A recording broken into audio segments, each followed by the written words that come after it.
So the other day I posted a video about the Dracula Chord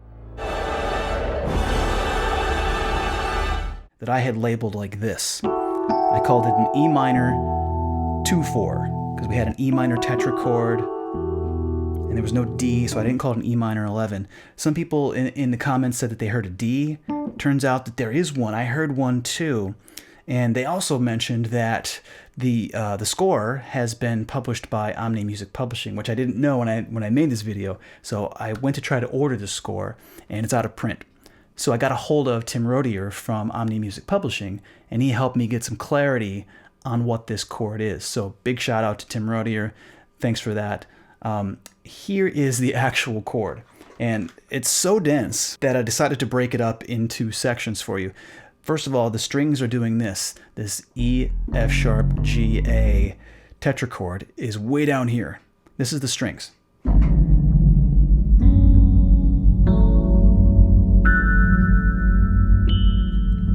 That's what the strings are doing. Everybody's playing this 4-note cluster, the first 4 notes of an E minor scale. We can call it a vertical tetrachord, an E minor tetrachord. The strings are playing it way up here and way down here and in several spots in between. The brass are playing it this way. Low E, tetrachord cluster, cluster, cluster. Same as the strings, slightly different placement. The woodwinds are playing this. There's a B added now. So now there's a 5th, which I thought was here, but it's here.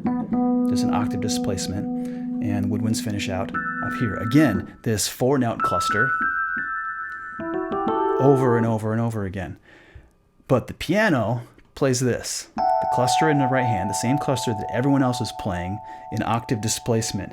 But the left hand is doing this, which mucks up the whole thing. And I thought it was just this. But the piano now has this block of A, B, C, D, E. So E, D, B, and A were already accounted for here. But now there's a, well, actually the D was not. Now there's a C in here, which has nothing to do with the rest of this chord. So it turns out that it's basically this E minor pandiatonic chord, but this repeating cluster over and over again in every octave, just that's all you can really hear. And you can almost not even hear that the E is in the bass because of this cluster. So the full chord is this, if you can believe it.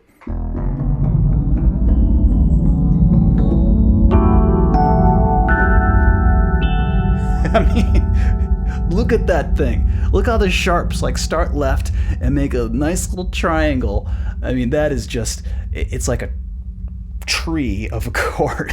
Look at the low end and imagine the overtones coming from that low end messing with the tuning all the way up here, right? When you have all of this in the bottom.